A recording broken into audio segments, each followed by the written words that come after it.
ความสุขความสมหวังความมั่งมีความมีอิทธิพลเหตุเฮาปรุงแต่งแสวงหาในความอยากเป็นนั้นในความอยากเป็นนี้นั่นแหละพาตัวเองนั่นแหละเกิดเองบ่แม่นคนอื่นพาเด้ตัวเองเด้เป็นผู้พาตัวเองมาเกิดเองนำตัวเองมาเกิดจึงมีการกระทำต่างๆแต่ว่าไปทั้งบุญไปทั้งบาปแต่ว่าทำบุญจังสี่ก็ว่าหวังเพื่อให้ได้นั่นเพื่อให้ได้เป็นนี่แต่ว่าบางครั้งก็มีความคิดผิดมั่งมีความคิดผิดเลื่อนว่าเหตุให้ตัวเองร้อนกระวนกระวายนั่นคือความเข้าใจผิดคิดว่าในสิ่งที่พวกเฮาทำมาทั้งเบิดนั่นนะเฮาคิดว่าเฮาเฮ็ดถูกเฮาก็เลยเวียนว่ายแต่เกิดเพราะความบ่รู้นั่นเองก็เลยว่าอวิชชาเป็นปัจจัยมันเกิดสังขารคือความคิดนึกปรุงแต่งดีมั่งเลวมั่งส่วนคำว่าดีมั่งเลวมั่งล้วนแล้วถูกคลุ้มอยู่ในความหลงนั่นแหละถูกคลุ้มอยู่ในหันก็ว่าดีของชาวโลกอาจจะมีความว่าบูชาบวงสรวงขออ่อนวอนเทพเจ้าพระเจ้ายักษ์นาคขุดคนท่านพระอินทร์พระพรหมให้มาซอยให้ฝนตกถูกต้องตามฤดูกาลให้เขาดลบันดาลให้ตัวเองได้สอบได้เป็นคู่เป็นเจ้าเป็นนายเป็นสสจให้เขามาดลบันดาลให้บ้านเมืองบ่แห้งแล้งให้เขามาดลบันดาลให้ตัวเองได้สมหวังดังใจนี่คือความหลงงมงายไปเบิดทั้งหลงทั้งบ่รู้เรียกว่าสองสัตว์อวิชชาทับซ้อนอวิชชาเลยความบ่รู้ทับความบ่รู้แต่ว่าเข้าใจว่าตัวเองรู้อันนี้แหละที่ว่าความบ่รู้ทับความบ่รู้ซ้อนกันอยู่หั่นคิดว่าตัวเองรู้ว่าอินทร์พรหมยมยักษ์สิดลบันดาลเด้เวลาเขาผู้รู้อริยสงฆ์องค์เจ้าแสดงธรรมออกมาบ่จักหยังนะว่าตำหนิติเตือนหมู่ผู้เพิ่นรู้เด้บ่ธรรมดาเด้แนวหมดนี่แหละความบ่รู้ซ่อนความบ่รู้ด้วยหลงเต็มที่พวกเฮาต้องออกจากความเชื่อทั้งหลายแล้วนี้ให้ได้ที่พระเจ้าเสด็จอุบัติขึ้นมานี่เพื่อสิมาแก้ความหลงเพื่อสิมาแก้ความบ่รู้เพื่อสิมาเปิดดวงตาให้ทุกคนเห็นความจริงบ่เห็นความจริงว่าสิ่งศักดิ์สิทธิ์ในโลกนี้บ่มีว่าสิดลบันดาลสิ่งใดให้ไผได้เลยถ้าพวกเขายังมีความเห็นจังซี่เฮาสิบ่ได้รับความจริงเฮาสิบ่ได้รับธรรมะเฮาสิบ่เห็นความจริงของตนเองเลยนั่นแหละคนที่บ่ยอมรับความจริงมันสิเห็นความจริงได้จังไดบ่ยอมรับความจริงรับความจริงว่าจังไดรับความจริงว่าเกิดแล้วต้องแก่ต้องเก็บต้องตายนี่คือยอมรับความจริงรับความจริงว่าสัตว์ทั้งหลายเป็นไปตามกรรมคือการกระทำของตัวเองนั่นแหละบอกผลของสุขและทุกข์ของตัวเองที่ตัวเองกระทำไม่มีสิ่งใดในโลกหรือนอกโลกที่ดลบันดาลสุขทุกข์ให้กับบุคคลผู้ใดได้นี่เขาต้องยอมรับความจริงถอนออกจากความเห็นในความเชื่อถอนออกให้ได้ที่เฮามาฝึกหัดปฏิบัตินี่บ่แม่นมาเฮ็ดเล่นๆเฮ็ดไปสังสรรค์เฮ็ดไปแบบหลอกๆลวงๆชาวโลกเขาได้มีจุดหมายเดียวคือละความเห็นทั้งเบิดละความเห็นมีจุดหมายเดียวคือแค่พระนิพพานเท่านั้นเด้บ่ได้ไปสนไผเลยในเรื่องเขาสิเว้ามาแบบใดแหละแต่ว่าเฮาสิตามรอยธรรมตามรอยแห่งความจริงให้มันเข้าถึงความจริงให้มันดับออกให้มันหยุดคิดในความอยากได้อยากดีมีเป็นให้มันเลิกละในความเสื่อความเห็นต่างๆให้ได้บ่แม่นเล่นๆคือบ้านๆเขาเด้พวกบ้านๆนั่นน่ะมันสิฮู้จักทิพย์จักแดนหยังพาเขาบวงสรวงขอร้องอ้อนวอนจากเทพเทวดาอินทร์พรหมขอร้องอ้อนวอนจากผีปู่ตาศาลเจ้าพญานาคเนี่ยพวกบ้านๆพวกภิกษุบ้านๆมันบ่ได้ปฏิบัติโตมันเองมันบ่เห็นอีหยังมันก็พาหลงทิศหลงแดนไปแล้ว เดี๋ยวก็พาก็ไปเอาเลขเอาหวยพุทธเจ้าบ่เคยสอนแนวจังสั่นพร้อมพระวินัยตัวเองก็ยังบ่รู้ในตัวเองเมื่อบ่รู้แล้วก็สินำผู้อื่นออกไปพ้นออกจากทุกข์ได้จังไดมีแต่จมเข้าไปในกองกิเลสกองตัณหากองอุปทานกองโกรธกองเกลียดถ้าผู้ใดไปคัดถ้าผู้ใดนำความจริงออกไปแสดงให้ฟังนี่คัดใจทันทีเลยเด้แล้วก็ก้าวตูใส่หลายต่างๆสารพัดสำหรับผู้ที่ไปคัดใจเพิ่นนั้นนะที่จริงเขาไม่ได้คัดใจอริยสงฆ์องค์เจ้าผู้รู้แจ้งปฏิจจสมุปบาทเหตุปัจจัยทั้งหลายแห่งสัตว์เกิดไปแต่เกิดเขาไม่ได้คัดใจไผเลยแต่ว่าเขาเจ้าพูดไปตามความเป็นจริงสัจจังเวอมตะวาจาความจริงเป็นสิ่งไม่ตายเขาเจ้าก็แสดงความจริงหนทางแห่งความจริงสัตว์ทั้งหลายประพฤติอย่างนี้ปฏิบัติอย่างนี้คิดอย่างนี้นำตนออกจากทุกข์ได้สัตว์ทั้งหลายประพฤติอย่างนี้มีความเชื่อมีความเห็นอย่างนี้ประพฤติอย่างนี้พาให้เวียนว่ายตายเกิดเพราะอวิชชาเป็นปัจจัยบังเกิดสังขารสังขารเป็นปัจจัยบังเกิดวิญญาณวิญญาณเป็นปัจจัยเกิดนามรูปนี่เขานำเอาสิ่งนี้ไปแสดงเขาแสดงเป็นอยู่บ่พวกจังสันบ่มีเดือน3เดือน4เอาบุญยังเฮาบุญบังไฟบ่ไปพากันออกไปแห่อ้อมบ้านเอาค้นหอยข้อใส่บาทใส่ข้อคน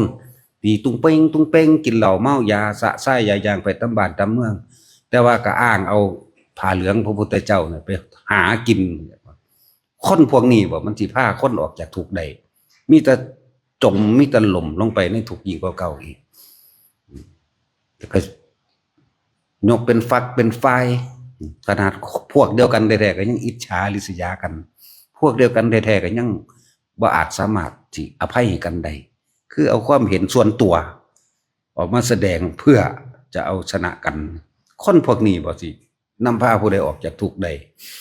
ว่ามันเลวร้ายยิ่งกว่าสัตว์ธรรมดาหลอกลวงโกหกกลืนกินความเชื่อจืนยินจิตวิญญาณของคนผ้าคนผิดแท้ๆมันบ่ได้ยอมรับเลยแหละมันเข้าใจว่ามันถูกแต่ทรัพย์สมบัติและเงินทองทั้งหลายซอยคนพ้นทุกข์ได้จริงพระพุทธเจ้าก็เอาให้แล้วเพราะว่าเพิ่นมีมากขุมทองทั้ง4ของพุทธเจ้าทรัพย์สมบัติต่างๆเพิ่นมีเยอะแยะแต่เพิ่นเป็นหยังคือบ่เอาให้นั่นแหละส่วนภิกษุนักบวชทั้งหลายที่พาคนหลงงมง่ายบวงสรวงเพื่อให้เกิดโชคลาภ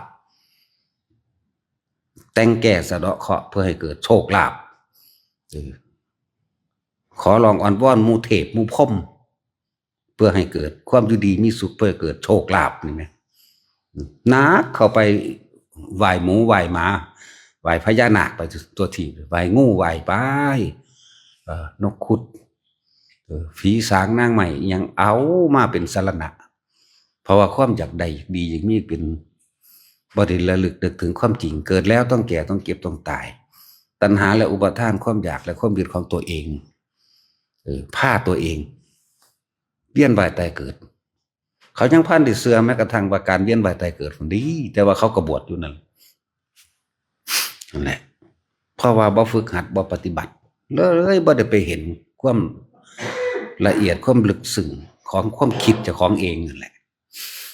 หลักธรรมทั้งหมดมันร่วมอยู่จิตนี่ทั้งหมดนั่นแหละความจริงเป็นสิ่งบ่ตายสิยอมรับหรือบ่ยอมรับตัวเองก็ต้องเป็นไปคือเก่าบางคนบ่เชื่อแต่ว่าตัวให้หมู่เชื่อจริงๆแล้วก็เลยเอาความเชื่อของคนต่างๆมาหลอกลวงเพื่อให้คนทำผิดไปตามตัวเองหรือหาลาภสักการะให้แก่ตัวเองนั่นแหละจังว่าที่พวกเข้ามาปฏิบัติกันอยู่นี่บ่แม่นมาเฮ็ดเล่นๆเอาจริง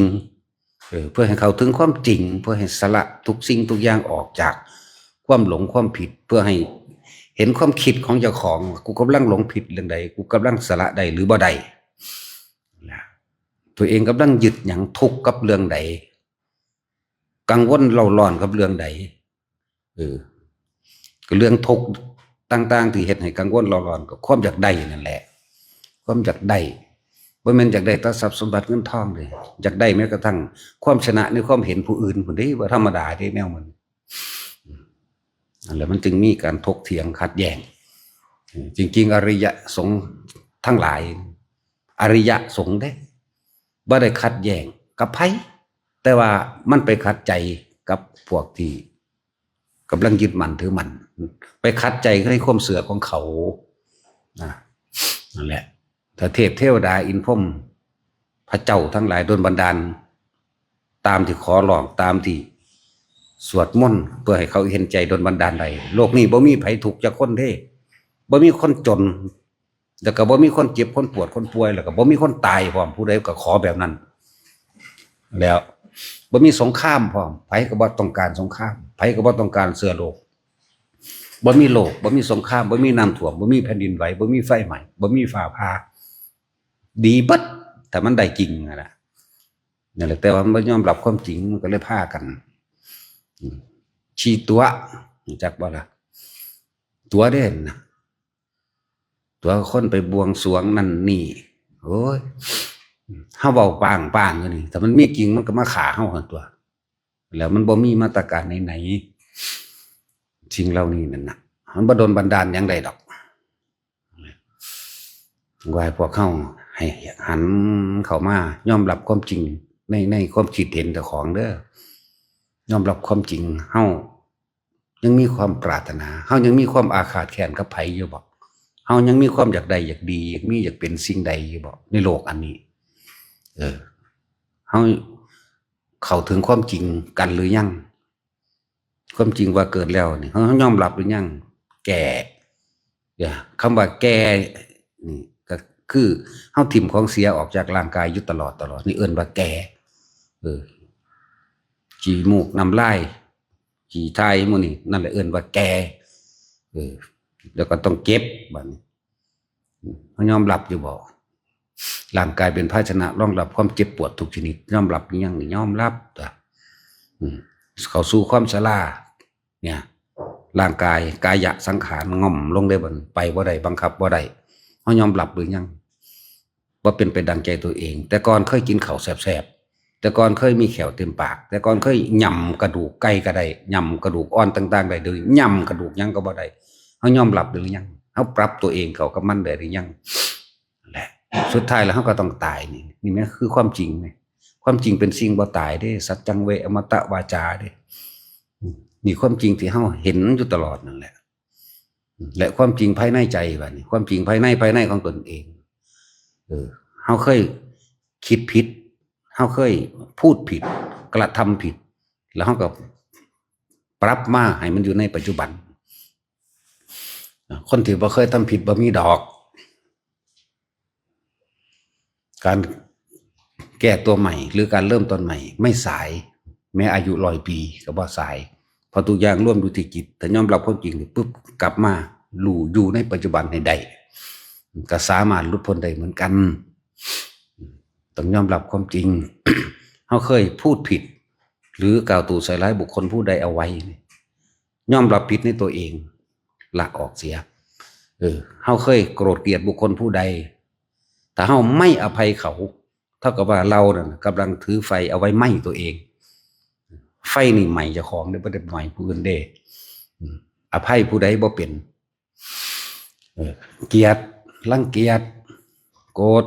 ผูกอาฆาตเข้ากระดูกดำมันก็ใหม่เจ้าเองนั่นแหละมันปล่อยใหม่ไผเด้นั่นแหละ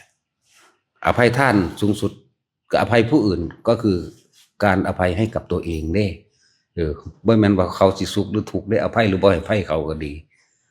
นั่นแล้วเวลาใดก็ช่างเฮาโกรธเกลียดเกลียดแค้นเขาหวังทำลายให้เขาเสียชีวิตและทรัพย์สินต่อทั้งเบิดนี่ล้วนแล้วแต่เวลานั้นเรากำลังทำร้ายตัวเองเอาไฟใหม่เข้าไปในใจตัวเองใหม่เข้าไปในความรู้สึกตัวเองสูญสั้นเส้นขึ้นมาลักษณะนั่นแหละจงยอมรับความจริงเคยกล่าวตู่ใส่ร้ายไผบอกใครไม่ได้ก็แต่ให้น้อมเข้ามายอมรับที่ใจตัวเองโอ้กูเคยบอกผู้นั้นผู้นี้กูเคยผิดต่อไปนี่กูจะบ่เฮ็ดนะเป็นจังซั่นตัวนั่นแหละนะหินะธรรมาปรัตถะวันนี้ความจริงไปได้เลยบุคคลผู้ทำผิดที่เคยมีจิตหยาบชั่วเลวสามทั้งหลายต่างๆนั่นน่ะคือต้องยอมรับตามความเป็นจริงนะหินะธรรมานี่ปรัตถะถ้าไม่ยอมรับความจริงย่อมมีคติเดียวคือเข้าสู่นรกเท่านั้นนั่นแหละภูตวาทีนิรยังอุปติ บุคคลผู้กล่าวตู่ผู้อื่นโดยถ้อยคำไม่จริงมีคติเดียวย่อมลงสู่นรกนั่นแหละจังว่าเยธรรมาวาปิถ้าเฮาเว้าไปตามความเป็นจริงเฮายอมรับความจริงตามความเป็นจริงสำนึกผิดได้แล้วเนี่ยเปจาสมาภวันติเป็นผู้พ้นจากความเห็นผิดนั่นแหละเป็นผู้พ้นจากความเห็นผิดก็คือกลับที่จิตตัวเองกลับที่จิตตัวเองเบิดเด้อต้องยอมรับว่าสิ่งที่ผ่านมาเฮามีความผิดละออกเสียคำว่าบ่อภัยให้เขานั่นแหละคือการเอาไฟนะมาไหม้ตัวเองว่าพอเข้าต้องยอมรับความจริงในตัวเขาเองเคยทำผิดเคยทำถูกเคยทำทุกสิ่งทุกอย่างมาหลักหมายถึงว่ามาเรียบเรียงตัวเองตั้งแต่เท่าที่จำความได้ไหลมาเรื่อยจนเท่าถึงปัจจุบันต่อไปนี้จะไม่ทำละออกตัวนั่นแหละถ้าเขาสิแก้กรรมเก่าบ่ได้ไปแก้ด้วยการสะเดาะเคราะห์บ่ได้ไปแก้ด้วยการบวงสรวงอย่าคิดถึงเรื่องเก่าๆอย่าเอาเรื่องเก่าขึ้นมาคิดมาใครมาควรพยายามอยู่รู้ในปัจจุบันลมหายใจนั่นแหละปัจจุบันลมหายใจนั่นแหละสติลมหายใจนั่นแหละสัพพชัญญะรู้สึกตัวทั่วพร้อมทุกขณะเทวดามารพรหมทั้งหลายไม่อาจสามารถทำอันตรายเราได้เพราะทุกอย่างมันมาจากความคิดอยากว่าล่ะสุขก็เข้าใจว่าเจ้าของคิดถูกก็ยิ้มแย้มทุกข์เพราะว่าบ่ได้ตั้งใจก็เกิดจากความคิดที่เจ้าของคิดขึ้นมานั่นแหละที่ไม่สุขไม่ทุกข์ก็คือบ่คิดบ่นึกบ่หวังบ่ปรารถนา